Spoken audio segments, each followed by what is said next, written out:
Everyone has an opinion about Canadian federal politics. Oh yeah. We are so proud of you. Merci beaucoup à tout le monde pour tout votre travail acharné. Et j'aimerais faire une grande dédication à la prochaine députée pour nous rencontrer par Leslie Chandler.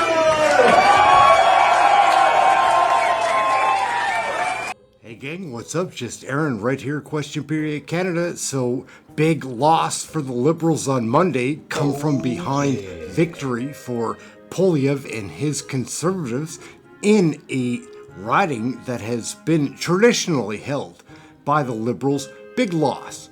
So, maybe Trudeau is going to have to go. People are talking about that. People are saying that MPs in the Liberal caucus are fed up. But who is next? Anita Anand, Chrystia Freeland. They say Mark Carney is the guy. I've got this video that we're going to show. Mark Carney is not on the side of the people that I'm on the side of, which are the people of the grocery store lineup. Listen to Mark Carney. He is going, I don't know if he's going to be better or worse than Trudeau as a leader. Like, he's a handsome old man, I'll give him that. Well spoken, he sounds great, except the words he's saying. Let's take a look. This Mark Carney is going to be next. First, we're going to listen to some ministers say that they're still backing Trudeau, but do you think they are? I don't know. We'll see. Mark Carney, though, we'll get into that. First, let's see what a huge loss this was for the Liberals. It was so bad. Big problems in the Liberal caucus. Let's take a look. Let's take a peek. I think he's the best place to beat Pierre Poilievre, who, as I've said publicly, is a fake. The Prime Minister has a deep love for this country. Life is hard for Canadians right now. He understands that. None of the members of parliaments or ministers that I've spoken to have told me that they think that the Prime Minister should go. Our government is focused on working hard for Canada and Canadians and on delivering results for Canada and Canadians. That is what the Prime Minister is focused on. That is what we are all focused on. The Prime Minister is committed to leading us into the next election, and he has our support. All right, that's enough of that. So we're going to check out Mark Carney. He's supposed to be the next guy, but pay attention to the words he's saying. It doesn't really sound like it just doesn't agree with my instincts. Let me know in the comments how you feel. Mark Carney, is he better than Trudeau? Worse? Doesn't matter, we needed a Conservative government to roll back some things? Who knows? Let's take a peek. Mark Carney, right here. He reveals a lot. He is a charming old man. But listen to what he's saying. I don't know if it's good for us.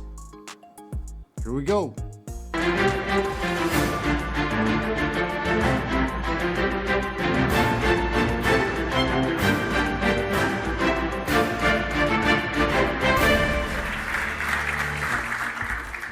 Thank you very much, Tom. Thank you all for making the time to be with me this evening. I know a number of you are making a big sacrifice because the Leafs are in their playoff run right now. So I'm trying to provide a bit of a distraction by talking about a different type of competitiveness and looking a little further ahead than they may go in the playoffs. Hey, I'm an Oiler fan. Yeah. You will, and we will be finished by 10 o'clock. I mean, I do go on, but we will be finished by 10 o'clock tonight. That's a promise, first promise. Look, I'm not going to pander this evening, so I will tell what I think. But I am going to start with hockey. because I grew up, as Tom just mentioned, I grew up in Edmonton. I grew up playing net in Edmonton, and hockey taught me, like many of you, many of my values. It really has served as my root system. It taught me teamwork. It taught me discipline. Let's face it, I would not have been able to go away to university in the U.S. if I hadn't played hockey. I might have massaged my goals against average a bit in order to get in. They found out soon enough. I was very good at opening that gate. I opened that gate for some fantastic hockey players at Harvard. And so it helped me get my education. And, you know, what I drew from it was a desire. First, I wanted to go away and see the world. When I got to university, I wanted to understand the world, so I took economics. You can judge later whether I understand the world. But then as I got into business, I wanted to help change the world. And that's why I've spent a good part of my life in public policy. And look, going back to my roots and this room's roots, I think we know that in every family, in every town across Canada, whether it's where we work, whether we play, if you worship, where you worship, our roots, our communities, our values are at the core. Values of responsibility, hard work, and solidarity. Looking out for each other. And so tonight I want to speak about how we can build a future in line with those values. This is about building a dynasty. What the Oilers had. What the Leafs could have in theory. And what Canada must have in fact. That's why tonight is billed as a look ahead. Now, it's true that in terms of understanding the world, economists are often better at explaining what's happened than what will transpire. And in fact, in recent years, when from time to time I've been talking to my former peers at the G20, I've often been reminded of the observation that life can only be understood backwards, but it must be lived forwards. And policymakers are like all of us. They're influenced by what's just happened, and particularly by crises. So if you go back over time, the Great Depression, after that experience, then we have decades of active fiscal, Keynesian fiscal policy, exchange rates are fixed, trade is managed. Eventually that system runs its course. We have the oil crises and the crises of the 70s and 80s, the beginning of the end of the era of big government, the advent of central bank independence. I mean, if that doesn't get this room going. And a steady process, which candidly for virtually all of my professional life, this sort of steady process of global integration, cutting down trade barriers, opening up for cross-border capital, and the policies that obviously turbocharged by the fall of the Berlin Wall. But that's not the world we're in anymore. Because those policymakers, those people, those foreign policymakers who are making decisions, they're looking back at a series of crises. And they're drawing new lessons. And their choices abroad shape our possibilities here. And what we need to do is first understand what they're doing, how they're thinking. We need to guard against some of the implications of that, and then we need to take advantage of them. So my first point is that our economic outlook in the medium term, and certainly the longer term, is being shaped by the biggest regime change since the fall of the Berlin Wall, since the end of the Cold War. We are living literally through a hinge moment of history, and it's been sprung by a series of crises. Financial sector crisis, we lived through this. We prospered through this in Canada. Others didn't. Crisis in health with COVID, crisis in energy in Europe, crises in geopolitics. And each of those shocks lowered not just the level of global activity, global output, but it slowed the rate of global growth, such that the rate of global growth today is about half the rate as when I was governor of the Bank of Canada. Now, I'm not necessarily claiming causation. I'm just putting that stark correlation out there. Inflation at target, economy at full employment, dollar at parity. Anyways, back to reality, We're in a world where the global economy has tens of trillions of dollars of lost output. That means fewer taxes, it means lower incomes, and that's constraining the abilities of households, of companies, and of families to cope with what is a much riskier world. And so when we're debating over our priorities, what we value, what we should be doing as Canadians, we should first acknowledge that we have less to spend because we have become less productive. And unless we turn that around, Canadian prosperity for all Canadians will be severely compromised. Because we can't redistribute what we don't have. And we can't pull our weight abroad unless we are strong at home. Il y a toujours des chocs. There are always shocks, Déterminés par notre capacité and the results depends on our resilience.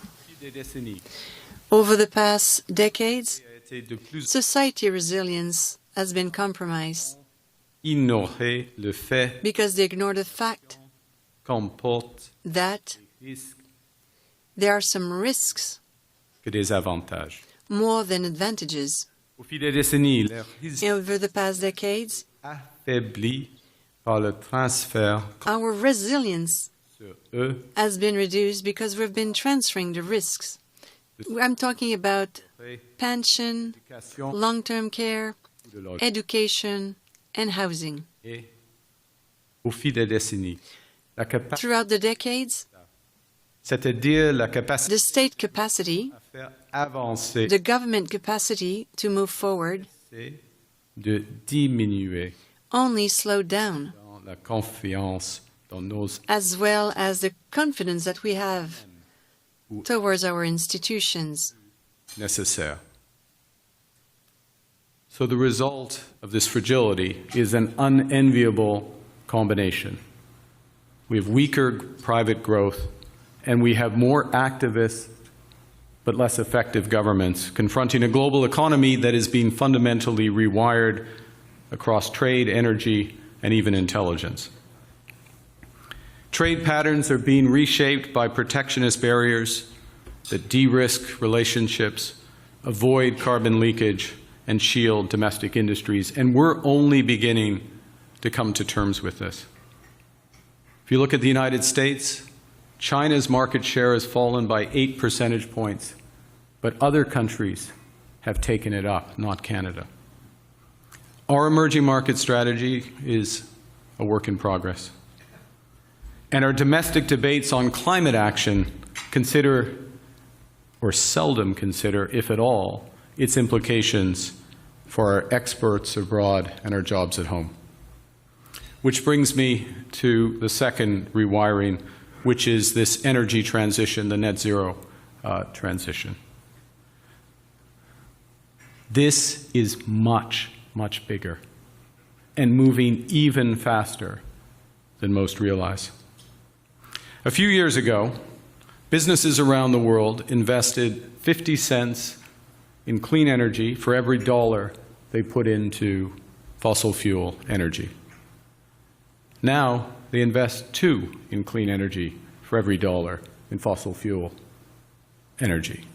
$2 trillion in clean right now. And that ratio is only going to continue to grow because being low carbon is now a fundamental driver of competitiveness, and it's a dynamic that's being reinforced by the AI revolution. And on that last point, I'll just give one fact. The explosion in AI computing power is driving the top 4 U.S. tech companies, and I'll just take the top 4, their power demand, which is all clean power demand, this year is greater than the generating capacity of Sweden, and it's only going to increase. Now, so make no mistake, the global economy is in a new regime, but the laws of economics haven't changed. And as a consequence of that, the world's prone to higher and more volatile inflation, higher interest rates, not just today, but over the medium term, and new drivers of productivity. And there are other laws. Since debts must be repaid and investors rewarded for taking risks, governments that spend too much and invest too little will eventually pay a heavy price. But countries that nurture, welcome, and celebrate risk takers will thrive. So looking ahead, how do we, together, build a more prosperous Canada? And I'd suggest there are really three potential responses to the situation, and they have wildly different impacts on our future. And the first is to spend, support, and subsidize. It's an understandable, it's a heartfelt response because times are tough. There are a series of perils and challenges. And it's a call on government to support those under pressure with a myriad of new programs, widespread business subsidies, and constant spending. But the challenge is, if you're prioritizing the new, you can defund the old, like healthcare. And you can crowd out private initiative. And it can lead ultimately to an eventual and brutal reckoning. This new era will demand fiscal discipline and a relentless focus on delivery, rather than reflex spending that only treats the symptom but doesn't cure the disease. The opposite approach is to shrink the state in favor of unbridled capitalism in what could be termed demolish, destroy, deny. Some right-wing populists that see current anxieties as an opportunity to stoke anger because anger is what's necessary for their project. After all, people don't demolish things when they're positive or optimistic. I know this. I know this from my time in the UK, where for years the rallying cry of Brexiters was broken Britain. And their solution to take back control was actually code for tear down your future. So while Brexiters promised that they were going to create Singapore on the Thames, the Truss government actually delivered Argentina on the Channel. Broken Britain. Does that sound familiar? When politicians claim our great democracies are broken, it's not because they want to fix them. It's because they want a license to demolish. And it's a model that's been used time and time again. Create an external constraint to starve the beast of government in a misguided view that slashing will lead to growing. Starving the beast was Pierre Poilievre's reflexive response to COVID. He saw a humanitarian catastrophe, and that's what it was, a catastrophe as another chance to slash spending and cut taxes. And remember that. When he shouts, "Axe the tax," he's really whispering, "Can the plan," and leaving us with nothing. Demolition is not a plan. And slogans, denials, and defeatism won't make our businesses more competitive, and they won't grow jobs at home. This sort of Pavlovian, and I've seen it time and time again, this Pavlovian reaction of extreme conservatives to every problem is grounded in a basic misunderstanding of what drives economies.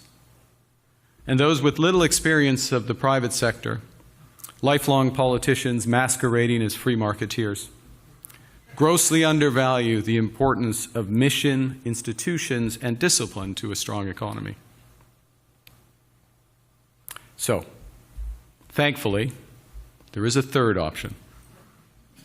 A politics defined by making this a time to build. That means mission-oriented capitalism, grounded in values, combining resilience, purpose, and dynamism of the private sector so that Canada can seize the advantages in this hinge moment. Because when Canada is at its best, when we're at our best, we build things that last. Healthcare, schools, opportunity, sustainability, prosperity. So how do we do it? Well, for me, it starts with taking the economic agenda, taking it back, and making it everyone's. Because prosperity is certainly not trickle-down, but neither is it top-down. Instead, strong, inclusive, and balanced growth is everything, everywhere, all at once. La croissance forte, inclusive et soutenue. Strong growth must be done everywhere at the same time. We have to build the future. We don't have to wait for government to act. We have to act as citizens. If you remember anything from what I say tonight, I hope it's this. We need to build, not as a government, but as Canadians.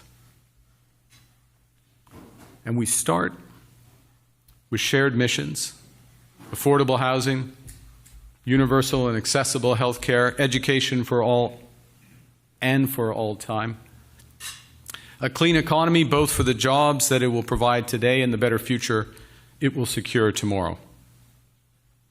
We need to build in ways that reinforce our common values, in ways that recognize our responsibilities as well as our rights, and in ways that ensure the dynamism of our entrepreneurs and innovators is accompanied by solidarity with one another.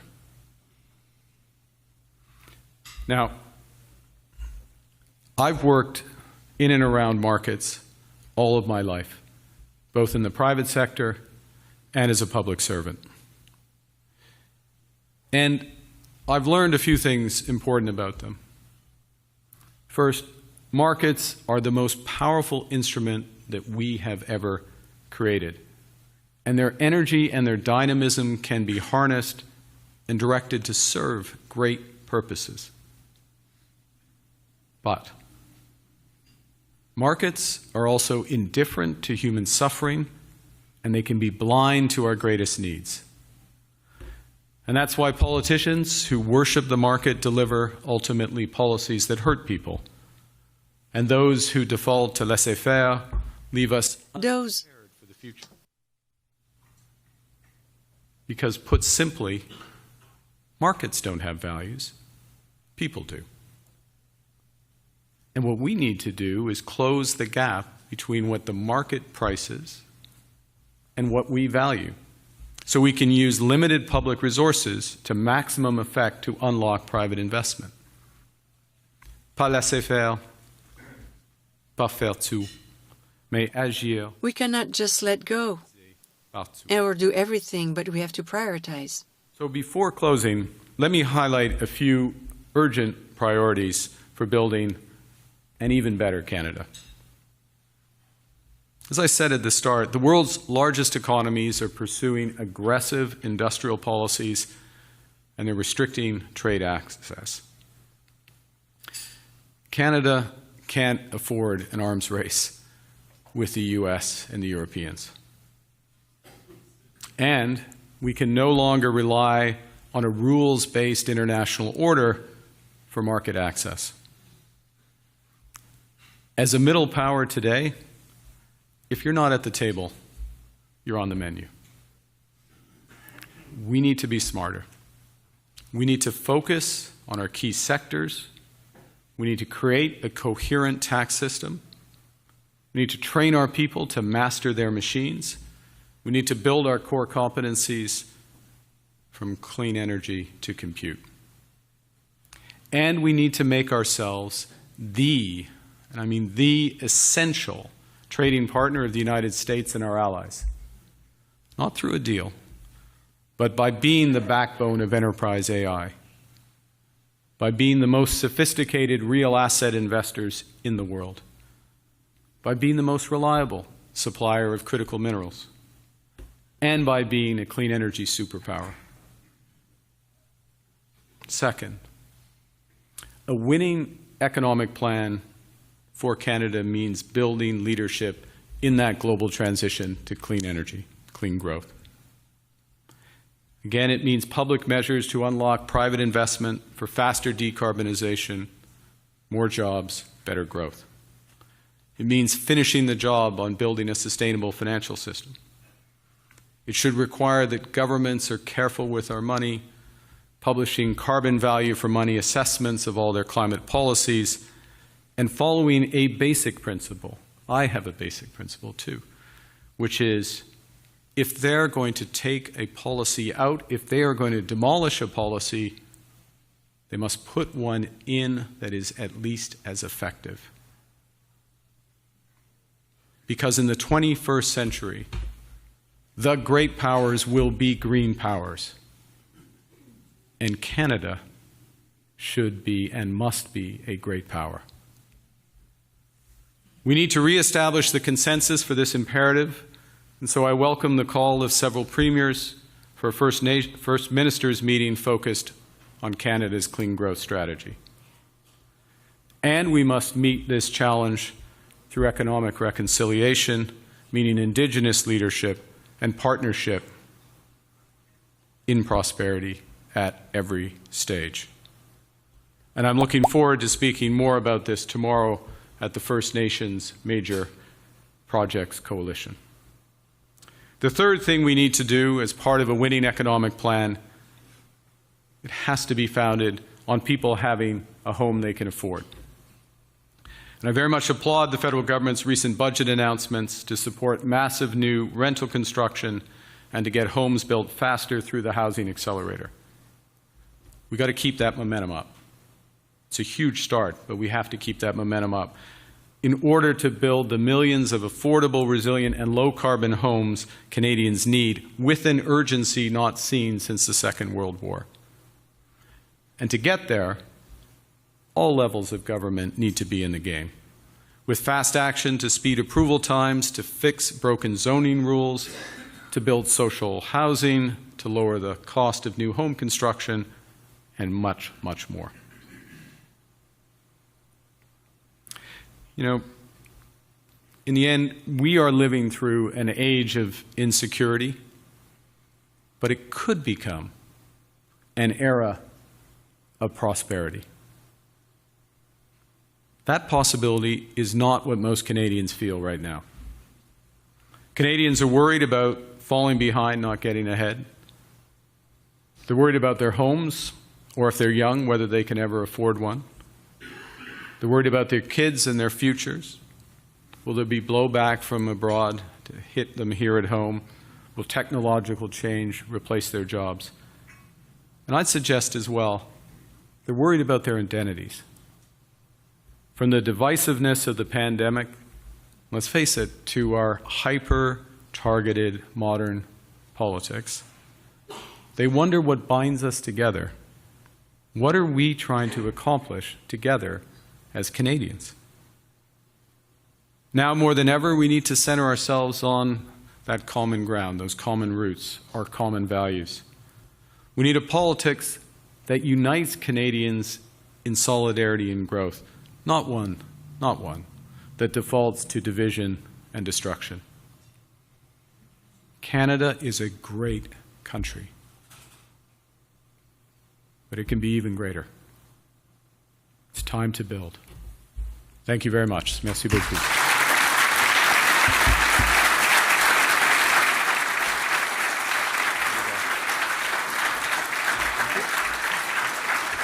Thank you so much, Mark. Really appreciate that. And I'll now call up the Vice President of Public Policy for MasterCard Canada, a good friend of Canada 2020 and a past chair of the Canadian American Business Council, Jennifer Sloan, for a few questions. Thanks so much. Good evening, everyone. Mark, I know we have something that's in common, but the thing I was reminded of tonight is I'm not a fan of the Leafs either. Come on. Okay. Ottawa Senators. Grew up a Habs fan, like, you know, the Jerrys and the Davids of the world, but when the Senators came to Ottawa, I got season tickets. So anyways, we're in that. Thank you very much for your remarks. And I'm just going to start the asking Mark a few questions, but there's going to be a roving mic out there. And I know this audience is not shy, so get your questions ready and we'll come to you in just a few moments. Mark, you've spoken a lot tonight, and in fact, I think throughout your career, about the extraordinary power of markets, right?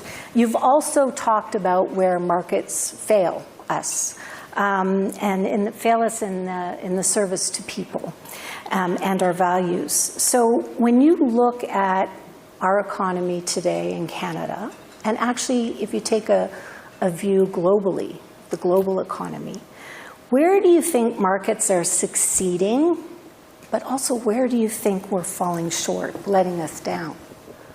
It's a great question, actually. It's a great question. I hope all the questions aren't going to be great questions.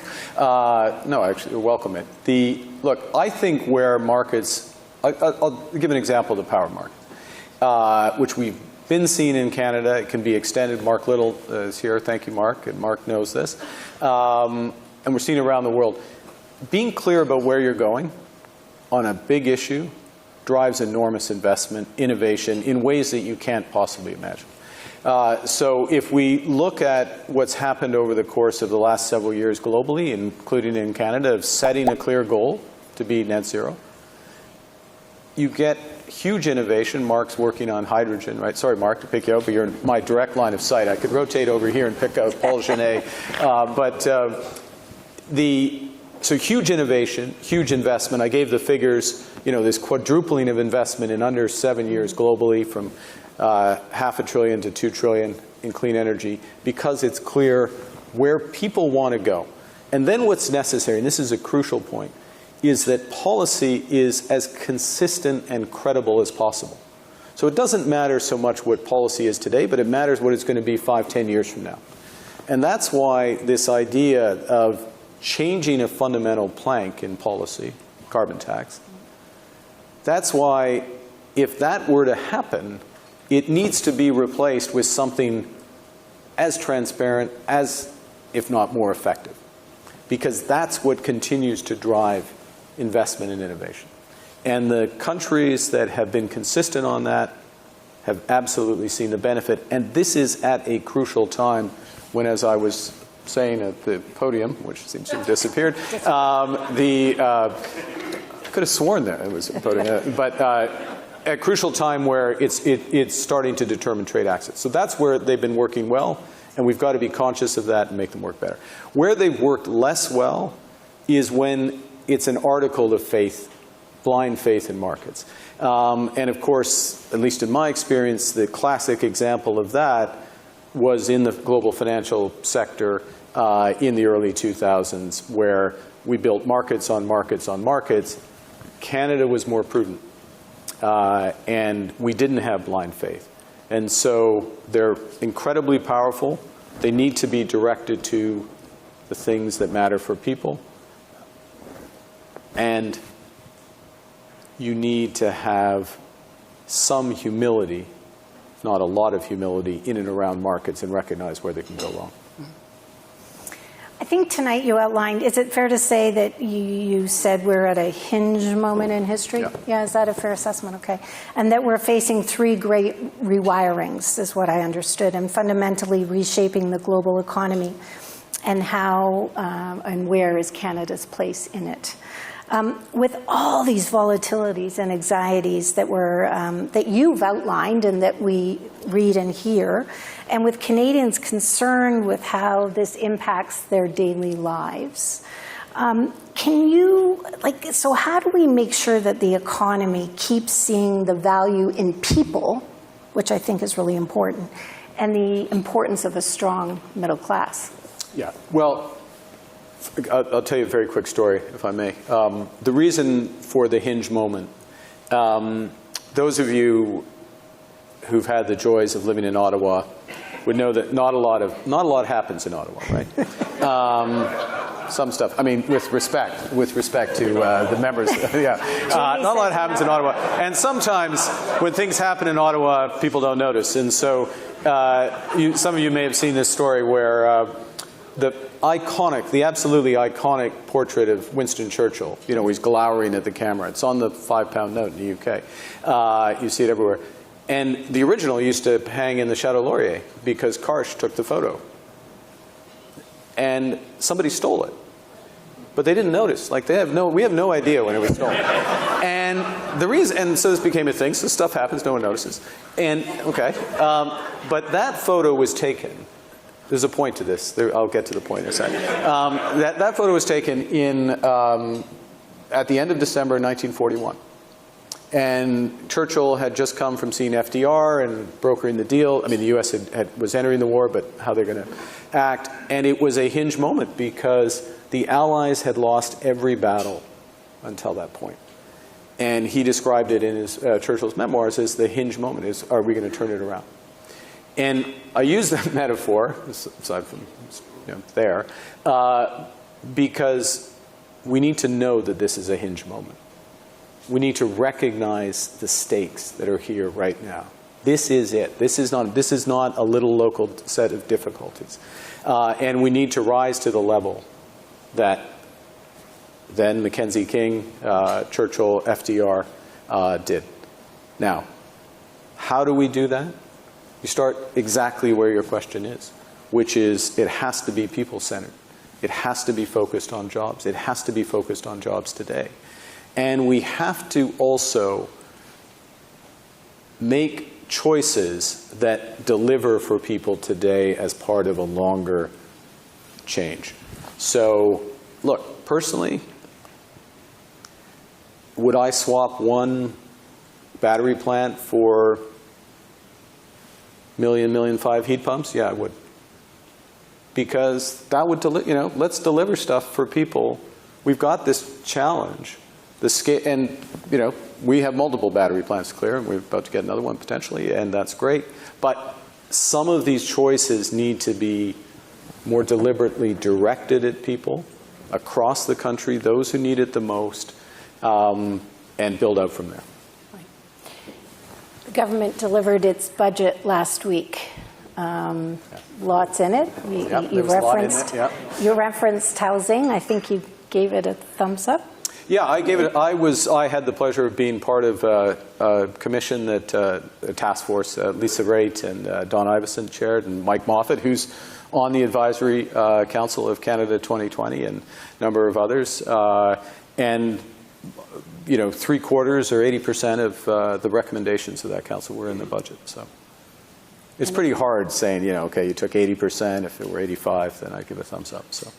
Is there a second thumbs up for something? In the budget? Does it set us on the course that you just previously described? I think well, you're never going to fully get on the course in one budget, first point. Second is that, look, one thing that was, I think there was something that was underappreciated but super important that was in the budget, was what was done in and around AI.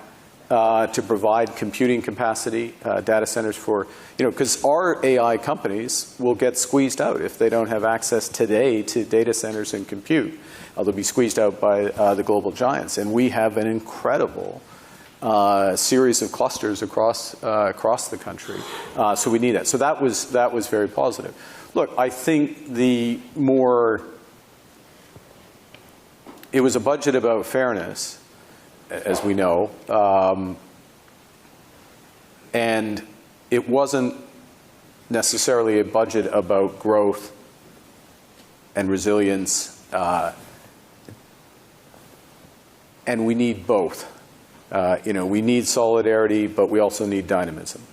And personally, and you've probably gathered from my remarks, I think we should be spending more time on that dynamism in a way that delivers for people. And it absolutely can be done. It just has to be deliberate. Yeah. You closed your remarks by noting how a winning economic plan for Canada needs a new resolute focus on growth and a new productivity agenda.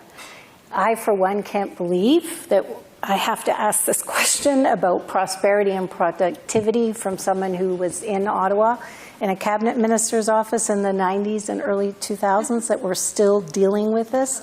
But it came up around the budget last week, and it came up by the Deputy Governor of the Bank of Canada. So can you share your thoughts around how it's a time to build, right?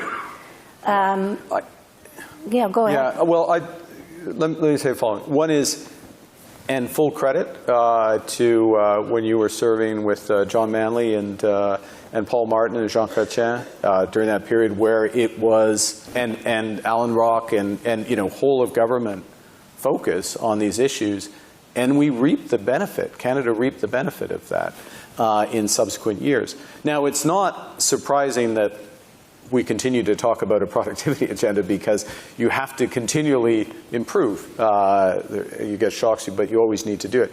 But we don't, it's not as embedded across. Let me make one point around this, which is that historically, when there have been big technological changes, industrial revolution through to the information technology revolution, and now we're in a series, life sciences, AI, clean energy. What happens historically is that we have just as many jobs after the adjustments have happened. But there is potentially quite a long period where it is very disruptive. And what also happens at the end of the process is that we've changed virtually all our institutions in some way. We changed the financial sector to make it work. We need a sustainable financial sector, for example, for clean energy. We changed our education system. If you look at the history, first industrial revolution, universal primary education. Second industrial revolution, universal secondary. Third, we get to the point of, what is it, 2/3, 70% of Canadians go to post-secondary. The speed with which things move, I think, is going to require widespread retraining for mid-career Canadians. Now, that is absolutely fantastic. It's a fantastic opportunity if we start putting those institutions, those opportunities in place now. I mean, who doesn't want to learn new skills, potentially move to a better job, take advantage of technology which is there to serve us? But you've got to be deliberate about that. And we don't want to end up in a position where we backfill it 20 years down the road after great cost to Canadians. Yeah, sure. I'm going to go to the audience. I think Carolyn has a roving mic. Do you have a question? Nope. Hands over here.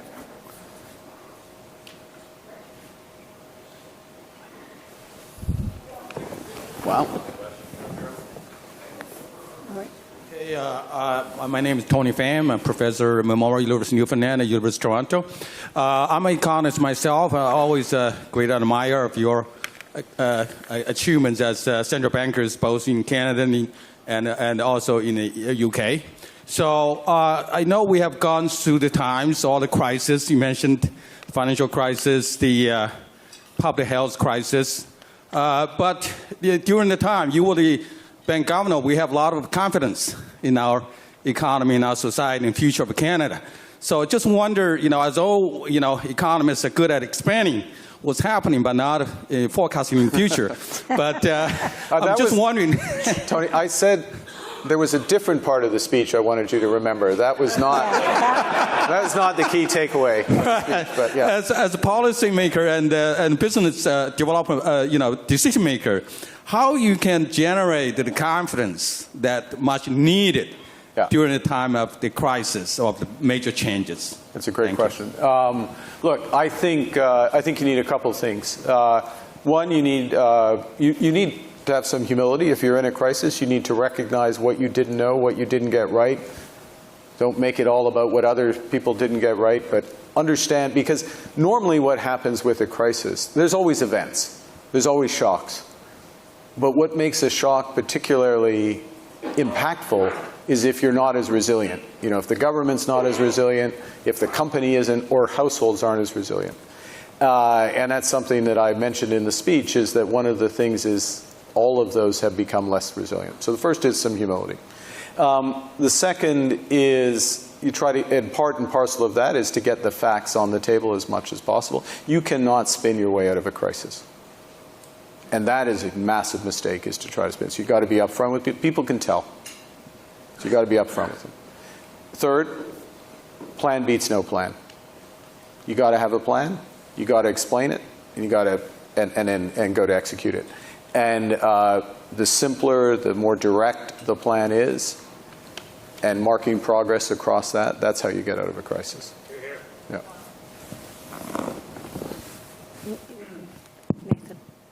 So my name is Nader Erskine-Smith. I'm the MP for Beaches East York. You mentioned the need for inclusive growth. There was a report, Mendelsohn and John Schell, they've got social capital partners, that had a report recently called Billionaire Blind Spot. And they say if StatsCan was counting correctly, the way, as robustly, I would say, as the US does, that we would find that the 1% has 26% of the wealth in Canada, and the 0.1% has 12.6% of the wealth in Canada. So when we talk about inclusive growth, and fairness is one question, but how are we going to have the competitiveness and the productivity that you want to see with that level of concentration of wealth? Yeah, well, it's bang on question. First is, I'd make a couple of points in and around it. One is, we want as much of that capital put to work in Canada. So we got to create the conditions in order for that to be the case. And when it's put to work and put to work well, we got to celebrate it. We got to celebrate success, right? We got to nurture it and celebrate success, first thing.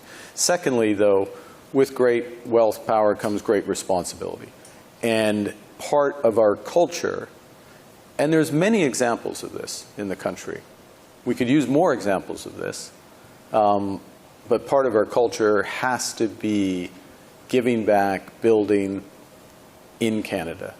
It starts with people, starts with educating people, it starts with seeding people's businesses, it includes philanthropy and supporting our institutions. It's all of those aspects, right? And just understanding that we all need to lift up. But I think the sole, not that there's a sole focus, but a focus on redistribution will ultimately, a sole focus on that will undercut itself.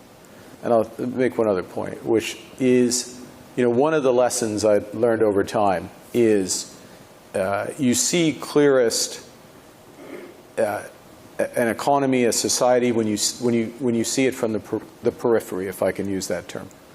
So the economy looks very different if you're unemployed. In some cases, the law enforcement looks very different depending on who you are. Different, again, depending on access. And understanding that, regardless of the privileges you have or the position you've achieved in society, is crucial to recognizing the need to build that social capital and playing a full role. And making sure no one's left behind. And making sure, yes, part and parcel. Thank you. Yeah. Mr. Carney, I can't hear myself now. Oh, hi, Mr. Carney. My name is Andrew Sloan, and I'm not Jennifer's uncle. We did work together. You used to get my mail. I used to get your mail. That's right. So, sir, I'm a mayor from a small town in St. Thomas, and we are the home of the new Volkswagen plant. Yep. So a constituent wrote me, pardon me, I wrote the expected economic impacts. Does this make us more competitive? and allow some of those trade-offs to come out into the public domain. And in many cases, we have very large investments that are directionally good, but it's hard to make those judgments around it. And certainly when I was in government, I felt that, or when I was in the public sector, I felt that there was more of that type of analysis. Mark, I've just got to pick up on something that I've heard you say twice now, that Canada has to be the U.S.'s essential trading partner. Yeah. Is the suggestion, I know the numbers say we are not the #1 trading partner anymore, but are you suggesting that's in decline? There's a risk there, it's in peril? Are you looking ahead to November? Are you? Well, I think the way I would put it is, I think irrespective of the winners of the next, let's call it 2 presidential elections, House elections in the United States, next 2 administrations, broadly speaking, we will determine our trade access. And if we take it for granted, if we rely on the letter of USMCA, as they call it, so it starts with US, then it is at risk. But if we're building into their economy things that benefit us, but they also need, then that plus all the other reasons for the partnership, and it's not, look, Canada-US is not a strictly commercial partnership. There's a broader relationship, obviously, but it sure helps in this world to have that. And the reflex of countries, last point, the reflex, these countries looking back, where did they make mistakes? What happened? Why were they not resilient? Where did they lose jobs? Free trade isn't good. The reflex is to take care of their own, toughen up trade access. Look, one thing, I don't think this got reported last week in Canada. If it did, I didn't see it. John Podesta stood up. John Podesta is the White House czar on climate. Incredibly able, very tight with the administration. Tight is an odd way to put it, but influential, important. And he launched the Climate and Trade Task Force for the U.S., which basically, if those of you who follow trade, and it's a number of you do, is like a carbon border adjustment mechanism task force. So that it's going to matter. You wouldn't know this from our Axe the Tax discussion, right? It's going to matter how much carbon is in your export to the United States. It is coming. This is the Biden administration talking about that. Now, we can be in a position where we take advantage of that. We can be in a position where we've got a clean grid and manufacturing in Canada is coming and exported into the U.S., including a number of things in the auto sector, into the U.S. that cements our position. We could be in that position with the oil sands. We should think about it. I'll give another thing which underreported in Canada. 45% of the world's production of fossil fuels in Dubai at COP, 45%. This includes Saudi Aramco, ExxonMobil, I don't know what the Earth Day celebrations are today at ExxonMobil, but they're not the first ones you think. And they committed that they will have zero methane, near zero effectively, but zero methane by 2030, double the efficiency, basically to go towards zero carbon delivered fossil fuels. What are we doing about that? It's indicative of where the world's going. And that's part of the way we make ourselves essential. The AI thing, to go on, and I'll stop on this, the AI thing, I think there's a fancier word for it in the budget, AI strategic accelerator or something, but the AI compute opportunity is part of how we can secure that access. It's good for Canada, it's good for our businesses, but it makes it more likely that we have AI companies in Canada, not just data centers that are there for the U.S. And that's part of how we can make ourselves essential.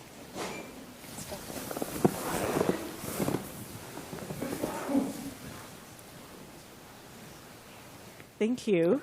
I'm Julie Zarowitz. I'm the Member of Parliament for Davenport. One of the biggest challenges to productivity, innovation, and growth is that we have here in Canada 3 levels of government.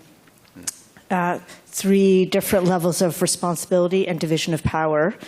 So in this hinge moment where we have so radically and fundamentally changed since 1867 when we put in these 3 divisions of power, what would you do moving forward to make us productive, grow, to be growth and productive and grow moving forward? Yeah, I think, well, Julie, you know this and you live it. We have 3 levels of government. We have 1 level of Canadian, right? You know, I happen to live in Ontario, you know, municipal government, Ontario government, federal government. And what do we want to do as Canadians? Canadians are smart. Canadians like work. Canadians like big challenges. Let's lay it out. Let's develop it. Let's not shy away from having the big, difficult conversations about our bigger challenges. Now, I think the federal government, with the housing measures in the budget, my view, again, can hardly not say, given that, you know, the number of things that was in a report that I very much supported, have done the right thing around a housing crisis. Yes, it requires cooperation with municipalities. Yes, with provinces. Yes, Quebec has you know, different. There's a different way of interacting, but that's what Canadians want, and so our governments need to work together and focus on those bigger things, and you know, treat Canadians with respect. Get the issues in front of them. Get the information in front. Work towards those solutions. Have it out in public, but have it out in public for the purpose of accomplishing something, not taking from each other. Yeah. Well, Mark, on behalf of the audience, thank you so much for joining us this evening. Thank you for outlining your vision and for answering our questions. Audience, I think you will agree with me when I say that Mark is clearly one of the leading policy minds in this country who can see the challenges and, I think, most important, put forward solutions. So thanks again, Mark. Thank you, Jen.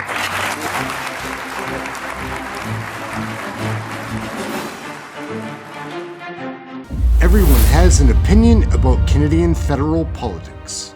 So what do you think, gang? Point of order, Mr. Speaker. Point of order, Mr. Chair, Madam Chair. These videos are so crazy. Things that happen in the House of Commons are ludicrous these days. We've got to keep an eye on these Liberals and NDP, their nasty coalition. We certainly do need an election. I'll invite you to come and join our live broadcast. We cover those daily, every single question period. It's a great chat room, a fun community. Come and hang out with us there. Till the next video, like we're just showing you all of these crazy clips. Canadians can make up their own minds. They need to see this stuff though. Till the next video, thank you for watching this one. I'm Aaron. Like, subscribe, share, get notified, all those fun things. We'll catch you next video. Thanks a lot, gang. Till next time.